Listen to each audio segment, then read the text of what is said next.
Bien ou quoi? Alors, ici c'est Mike Maniac, rappeur officiant dans le 7-8. Je suis là pour départager une petite prestation qu'il y a eu dans le Haut de Game 3. Donc c'est Théo contre Bless. Alors avant de débriefer sur chacun des rappeurs, je tiens à dire que le niveau il est super haut. Voilà, donc ça a été très très difficile à départager parce que les deux ils se valent, hein. Mais bon, il faut départager, on va le faire. On va commencer par Théo. Théo, au niveau du texte, c'est du super lourd. Au début, il y a des rimes croisées, c'est des multisyllabiques. Voilà, il y a du débit. C'est le genre de truc, moi je suis client, tu vois. Il y a une référence aussi à l'ancienne, à Woody Woodpecker. Mon gars Woody, je te passe le salam. Voilà, je suis assez fan de ce genre de truc. Donc vraiment, bravo. Après, au niveau de la prestation en live, c'est carré. Voilà, ça suit son truc. Mais bon, il y a quelques petites faiblesses au niveau. Voilà, en fait, t'as pris le parti de faire un flow justement rapide. Et c'est peut-être pas méga adapté avec l'instru qu'il y avait derrière. Et c'est casse-gueule en live. Du coup, il y a des petites faiblesses des fois. Voilà, des petits manques de souffle, articulation. Et des fois, on comprend pas tout ce que tu dis, tu vois. En tout cas, on a du mal à suivre. Et en live, bah, c'est vachement important parce que on peut pas, il n'y a pas de réécoute possible en fait. Donc voilà, s'il devait avoir un petit point faible, ce serait ça. Malgré que ça tient la route, hein, tu vois, le couplet il coule. Voilà, deux, trois petites faiblesses à ce niveau-là. En face, on a Bless. Lui, alors c'est le contraire. Au niveau de la prestation live, putain, c'est un truc de ouf. Il est super lourd. Voilà, bravo Bless. Euh, le flow, il est parfait, il est adapté, ça coule. Au début, tu commences doucement et puis ça monte en intensité. Il y a des petites variations de flow comme ça. Et puis ta voix, elle porte bien. Voilà, il y a une prestance, il y a quelque chose, il y a une petite folie. C'est très très bon. Après, au niveau du texte, alors j'ai compris. Donc c'est l'arbre et la dernière feuille. Tu compares ça un peu. L'arbre, en fait, c'est symbolise de la vie et du monde. Donc voilà, c'est un peu autour de ce délire-là, un peu la fin du monde, tout ça. Et des fois, j'ai l'impression que ça s'éloigne un peu quand même du sujet de base. Je pense que le truc que t'as fait, t'as dû, je pense, réutiliser un vieux texte ou des vieilles rimes que t'avais de côté et que tu les as adaptées pour que ça colle plus ou moins au thème. Et il y a des fois quand même, t'es plus éloigné du thème. Voilà le petit défaut qu'il y aurait.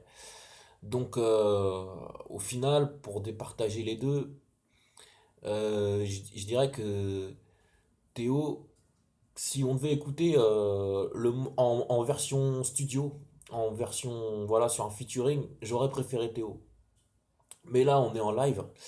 Il y a tout un tas de.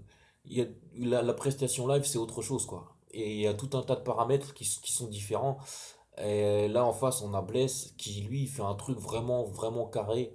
La voix, elle porte, il n'y a pas de faiblesse. Bah, le vrai MC qui tient son public, quoi. On écoute ce qu'il dit de A à Z.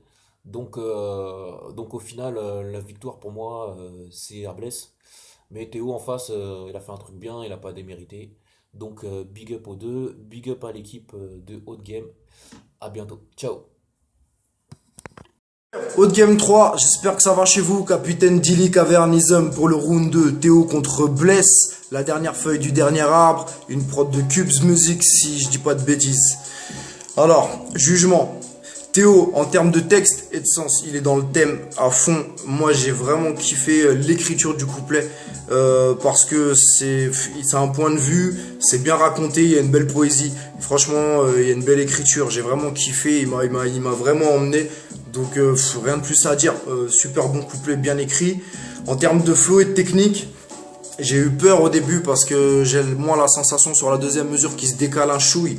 Et voilà, j'avais peur que ça un peu ça le sorte de son couplet. Et finalement, c'est comme si à ce moment-là, il était vraiment rentré dans l'instru. Il commence à nous sortir un flow qui sautille, qui est maîtrisé.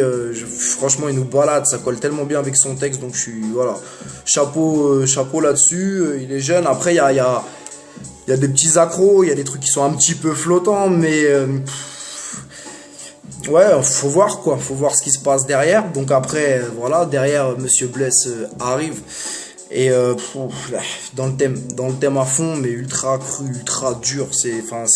Le constat est plus amer, moins poétique. Mais voilà, c'est des raps que j'aime bien aussi parce que à un moment donné, faut que ça sorte.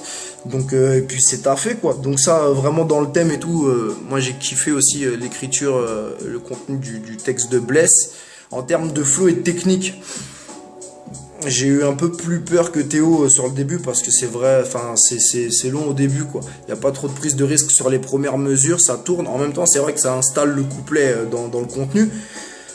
Mais peut-être qu'il y avait deux trois trucs qui auraient pu ramener un peu de rythmique. Et au moment où je commençais à décrocher moitié de couplet, voire les deux tiers, et commence à partir sur une accélération de fou, ultra calé qui déchire. Et là, j'ai pris une sacrée tarte. Donc, à la réflexion comme ça, déjà, je sens que Bless a de l'expérience dans son écriture et dans son flow, c'est sûr, c'est travaillé, c'est bien fait. Et ça doit faire un moment qu'il charbonne. Enfin, peut-être que je me trompe, peut-être que c'est inné chez lui, mais bon, j'ai plus cette sensation-là. Théo qui débute, c'est vrai que c'est plus flottant. Maintenant, la question, c'est est-ce que Théo a les épaules pour aller plus loin? Je sais pas. Est-ce que Bless peut adoucir peut-être certaines choses dans son phrasé pour que ce soit entre guillemets, hein, on va aller loin, mais plus accessible. Mais voilà, parce que je pense que voilà, on fait aussi ça pour, c'est de la poésie quoi. Enfin, quelque part, on en est là. On peut cracher plein de choses. Je sais pas. En ce qui me concerne, je vais donner ma voix à Théo parce que sincèrement, il m'a eu sur la dernière phase de son couplet. J'ai senti qu'il voulait aller batailler et on est aussi sur le haut de game pour ça, pour batailler, pour aller se frotter aux autres. Donc voilà, je donne à Théo, mais big up Odo MC, franchement j'ai kiffé le battle. Yeah, big up à Staff, big up à Phoenix Paka. Yeah. Yo, c'est Jenny avec JJ et voilà déjà la fin de mes jugements par rapport au Haute Game saison 3 sur le deuxième round. Et la dernière battle oppose Théo vs Bless. Donc Théo et Bless qui ont dû se confronter sur la même instru avec le même thème qui était dernière feuille du dernier arbre. Et donc j'ai trouvé super intéressant aussi comme thème. C'était un peu compliqué pour choisir, mais quand même, il y en a un qui m'a pris dans son délire du flow et de ce qu'il racontait du début à la fin. Et ce rappeur, c'était Bless. Donc désolé Théo, je donne ma voix à Bless. En tout cas, vous avez tous les deux relevé le défi comme des chefs. Voilà, donc big up à tous les MC qui participent et tous ceux qui continuent l'aventure.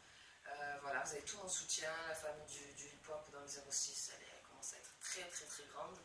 Donc big up à tout le monde, staff, l'équipe du Haute Game. Moi, vous me retrouvez toujours sur mes réseaux sociaux, Instagram, Facebook, Twitter, et j'en passe. Jehnia, Genia avec JJ.